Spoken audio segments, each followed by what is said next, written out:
ඔයා දන්නවද හැඟීම් කියන දේවල් හැමෝටම සත්තුන්ට පවා තියෙනවනේ. ඉතින් එහෙම හැඟීම් ගැන ඉංග්‍රීසියෙන් කියන්නේ කොහොමද කියලා එක එක ඉරියව්.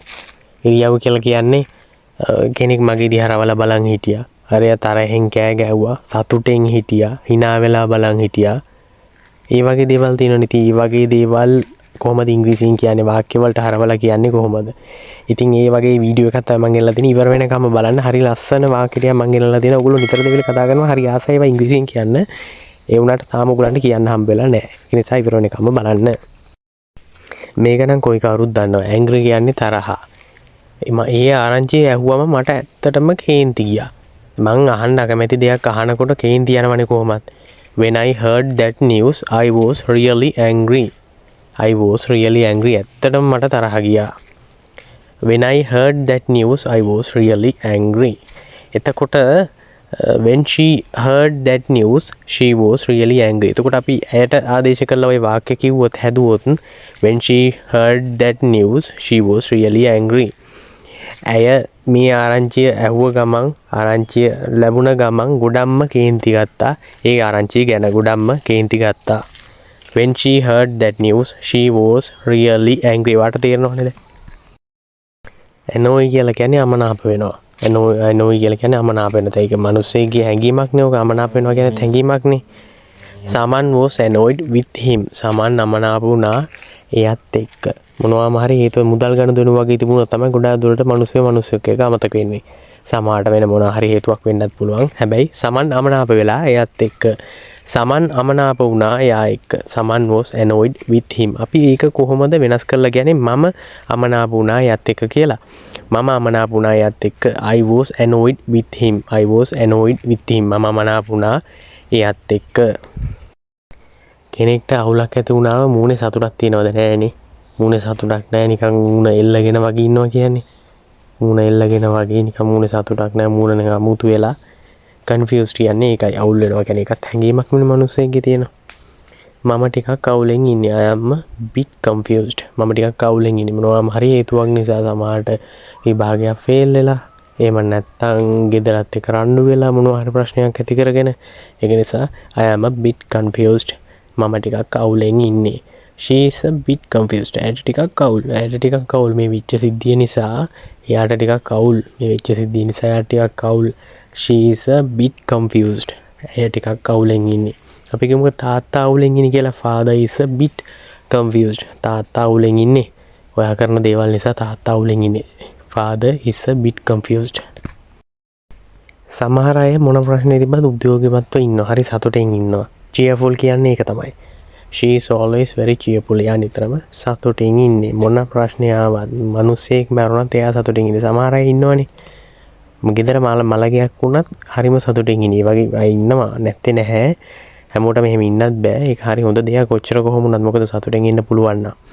She is always very cheerful. එයා හැම නිතරම සතුටින් ඉන්නේ. අපි ඕක කොහොමද අම්මව ඇඳලා කියන්නේ අම්මව ඇඩ් කරලා කියන්නේ කොහොමද?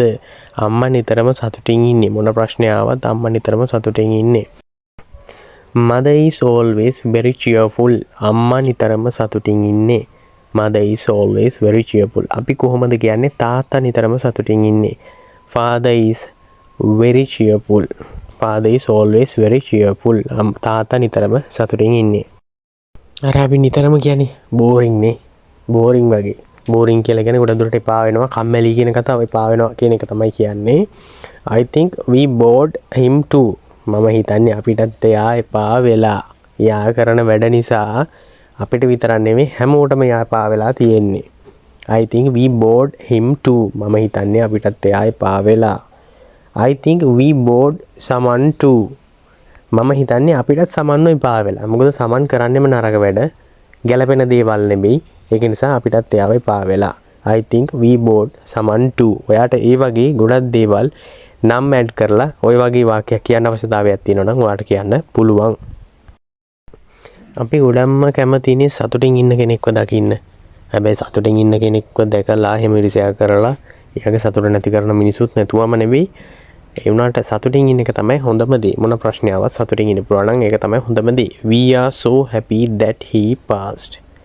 අපි හැමෝටම සතුටුයි එයා පාස් වෙච්ච එකට. එයා ගොඩක් මහන්සි වෙලා පාඩම් කරා. රෑ එළි වෙනකම් පාඩම් කරා. කකුල් දෙක වතුරු බේසන් වල තියාගෙන පාඩම් කරා. එහෙම තමයි ළමයා පාඩම් කරේ. ඒක නිසා එයා පාස් වුණා. ඒ නිසා අපිට ඒ ගැන සතුටුයි. We are so happy that he passed. අපි හැමෝටම සතුටුයි එයා පාස් වෙච්ච එකට. I am so happy that he passed. දැන් මම ආදේශ කළා කිව්වොත් මට සතුටුයි එයා පාස් වෙච්ච එකට. මට සතුටුයි එයා පාස් වෙච්ච එකට. මම ගොඩක් මහන්සි වෙලා වියදම් කරා. වියදම් කරේ එයා වෙනුවෙන්. ඉතින් එයා විභාග පාස් වෙච්ච එක ගැන මට ගොඩක් සතුටුයි. I am so happy that he passed. මනුස්සයගේ හැඟීමක් තමයි කෙනෙක්ව පිළිකුල් කරන එක. සමහරට මිනිස්සු කරන වැඩ නිසාම මිනිස්සුන්ව පිළිකුල් වෙනවනේ. දැන් අපිට දේශපාලනේ පිළිකුල් වෙලා තියෙන්නේ ඒගොල්ලන්ගේ වැඩ හොඳ නැති නිසා තමයි. ඒගොල්ලෝ හරියම දෙයක් රටට කරන්නේ නැති නිසා. disgusted කියලා කියන්නේ පිළිකුල් කරනවා කියන එක. She disgusted everyone by spitting. ඇය කෙල ගහමින් සියල්ලන්ම පිළිකුල් කරා. සාමාන්‍යයෙන් පිළිකුල් වුණාම එහෙම ගමේ ගුඩේ වුණත් ඒ වගේ දේවල් කරනවානේ. කෙල ගැසමින් සියල්ලන්ම පිළිකුල් කළා. She disgusted everyone by spitting. Spit කියන්නේ කෙල ගහනවා. Spitting කියන්නේ කෙල ගසමින් සියල්ලන්ම පිළිකුල් කරා. Kamal disgusted everyone by spitting. මං කමල්ට ආදේශ කළා. මම මේ වාක්‍යය හදලා තින්නේ කමල් කෙල ගහමින් සියල්ලන්ම පිළිකුල් කළා. කමල් කෙල ගසමින් සියල්ලන්ම පිළිකුල් කළා. disappoint කියන වචන නම් ගොඩක් දුරට ඔයාලා දන්න වෙද? disappoint කියන්නේ පිළිකුල් කරනවා, පිළිකුල් වෙනවා කියන එක. I am disappointed in you brother. මට ඔයා ගැන හරිම පිළිකුල් අයියේ, කලකිරුණා අයියේ. I am disappointed in you brother. මට ඔයා ගැන කලකිරුණා අයියේ. මොකද ඔයාගේ ක්‍රියාකලාපේ ඇත්තට හොඳ දෙයක් නෙමෙයි. මිනිසුන්ට කලකිරෙනවා කොහොමද? මම ඒක ඇයට ආදේශ කළා කියනවා. She is disappointed in you sister. ඇයට ඔයා ගැන කලකිරුණා අක්කේ. එයාට ඔයා ගැන කලකිරුණා අක්කේ. ඔයත් කරන්නේ හොඳ වැඩ නෙමෙයිනේ. හැමෝටම හොඳ දෙයක් කරනවා නම් ඔයගේ ප්‍රශ්නයක් වෙන්නේ නැහැ. She is disappointed in you sister.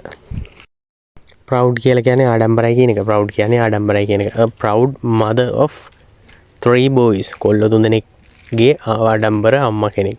කොල්ලෝ 3 දෙනෙක් ඉන්නවා කියලා කියන්නේ අම්මා කෙනෙක්ට ඇත්තටම ආඩම්බරයක් නේ. පුතු 3 දෙනෙක් ඉන්නවා කියන්නේ දූලා ඉන්න එක ආඩම්බරයක් නෙමෙයි කියන එක නෙමෙයි මම මෙතන කියන්නේ. A proud mother of 3 boys. කොල්ලෝ 3 දෙනෙක්ගේ ආඩම්බර අම්මා කෙනෙක්.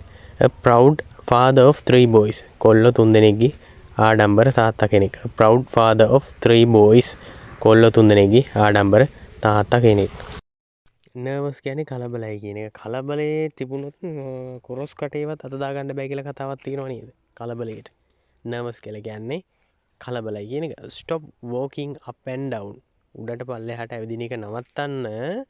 you are making me nervous. ඔයා මාව කලබල කරනවා. රෑකට වගේ හිම විදිනකොට ගොඩක් දුරට කට්ටිය හොල්මන් කරනවා කියලා බය වෙනවනේ. මේ වගේ දෙයක් තමයි මෙතනත් වෙන්නේ. He is nervous of speaking in public. Speaking in public. එයා ප්‍රසිද්ධියේ කතා කරන්න බයයි. ප්‍රසිද්ධියේ කතා කරනකොට කලබල වෙනවා. අර ස්ටේජ් මේ ෆියර් කියලා කියන්නේ අපි. සබකෝලේ කියන්නේ ඒක තමයි. Stage fear සබකෝලය.